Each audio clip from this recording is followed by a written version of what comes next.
Off-season time. Off-season time.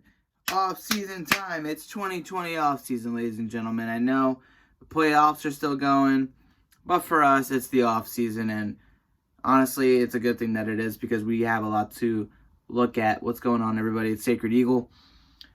I told you guys I'd be coming back with another video, and I am. In today's video, we're going to be talking about players on the current active roster that I want cut, that I want traded, that I want off of this team right now.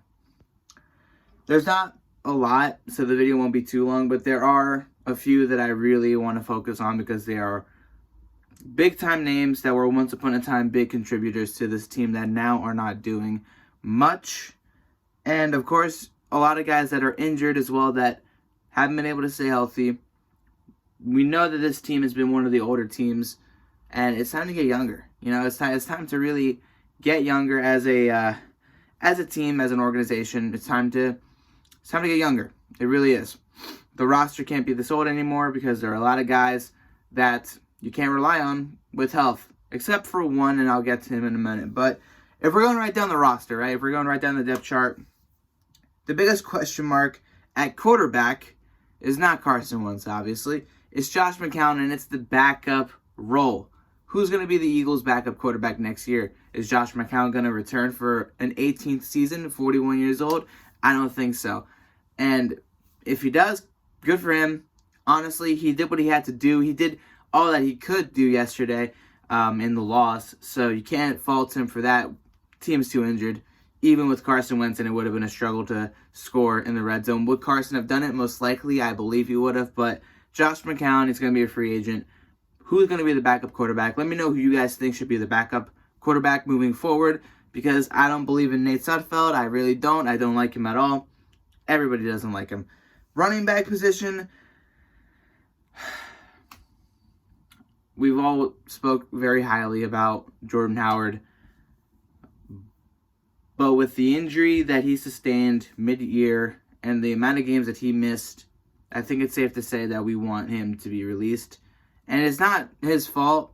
You can't control injuries, and especially an injury that keeps you out for so long, an injury that you just have to wait and hope that you get better. And then once you are better, rehab and rehabilitate yourself and get into the game again. But once he got into the game again, we never saw him play on the actual field. He was in for one snap against the Giants, and then that was it. I don't know. And I feel like the Eagles have gotten a proven running back field with Miles Sanders and Boston Scott.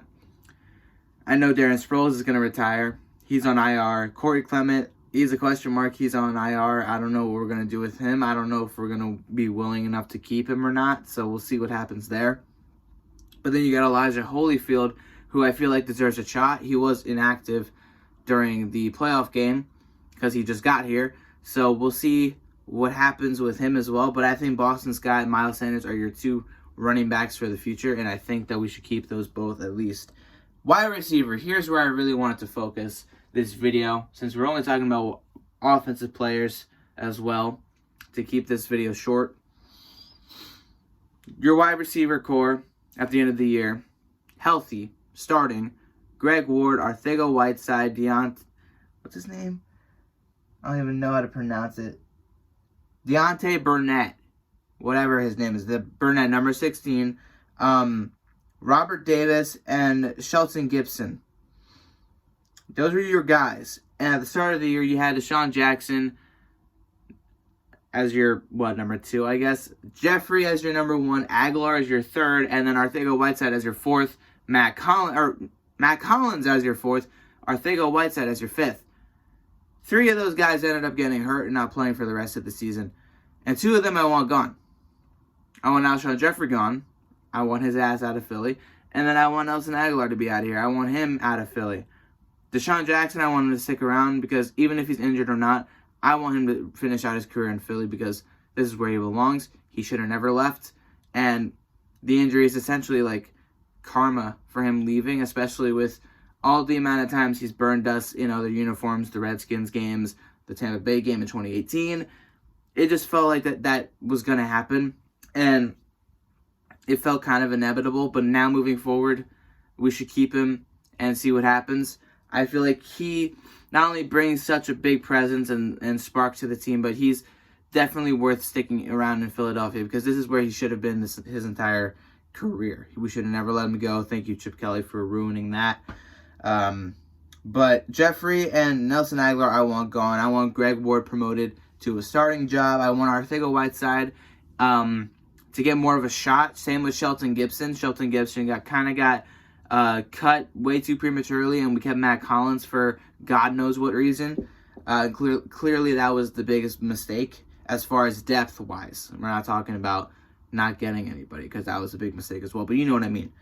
At tight end, I feel like you're fine. I think Richard Rodgers can get the boot because he didn't really contribute anything anyways. He was always injured when we had him here, and then he was just an extra tight end because of Zach Ertz and his potential to not play in yesterday's game. Didn't matter because he ended up playing anyways. So tight end with him, Zach Ertz specifically, and Dallas Goedert. Then Joshua Perkins as well. Those three should be perfectly fine at tight end. You got now an interesting situation with your offensive line because Jason Peters says he wants to play, but we as a fan base really want to move on from him because, I mean, he played throughout almost the entirety of this year. He didn't get hurt. He had an issue with false starts and penalties, but outside of that, he really wasn't that bad this year. So I wouldn't mind seeing him stay, but the age factor is there. I wouldn't mind seeing Andrew Dillard come in as a second year and take over and help us be a younger team, younger offensive line, because Jason Kelce is another question mark. I don't know if he's going to want to return or if he's going to retire or if he's not going to return to Philadelphia in general. I would love to keep him here because he's one of the best, if not the best center in NFL and in Philly history. So I would want to keep him. And the same thing with Brandon Brooks, Lane Johnson, keep those guys. The offensive line isn't really all that big of an issue. Like, it's just the injuries to Brandon Brooks and to Lane Johnson. And luckily, Lane Johnson's was just a sprain. Brandon Brooks actually does require surgery. So hopefully those two will get back 100% healthy for next year. We'll see what happens there. But as far as the offense goes, question marks to the backup spot at quarterback, Jordan Howard, and whether or not his durability is worth keeping. I mean, I know he's younger and everything, but the way that this year went, he was such a big part of our success when we started to roll early on in the year. But then when we started to slip and slide against the Patriots and the Seahawks, he wasn't there. Then he wasn't there down the stretch. Miles Sanders and Boston Scott stepped up. So I don't know what you want to do at that point, if it's worth wasting money on somebody who was injured for half of his first year in Philly. So, and as far as wide receivers go, you all know who should be gone and who should stay and what the Eagles should do. The Eagles definitely got to look to the future and say, hey, we need to definitely draft better. We need to make some big-time trades, make some big-time moves, get some other guys in that wide receiver position. Let me know what you guys think about that all. And, hey, happy 2020. I haven't said it yet, but happy New Year to everybody. It wasn't the way we wanted it to go yesterday, of course, and all I can say is that 2020 will be better. It will be better, and it's going to be a better division. It's going to be a better overall experience for us. I have high hopes, and I think you guys should too. So thank you all for watching. I'll see you guys in the next one. Fly Eagles fly. Peace out.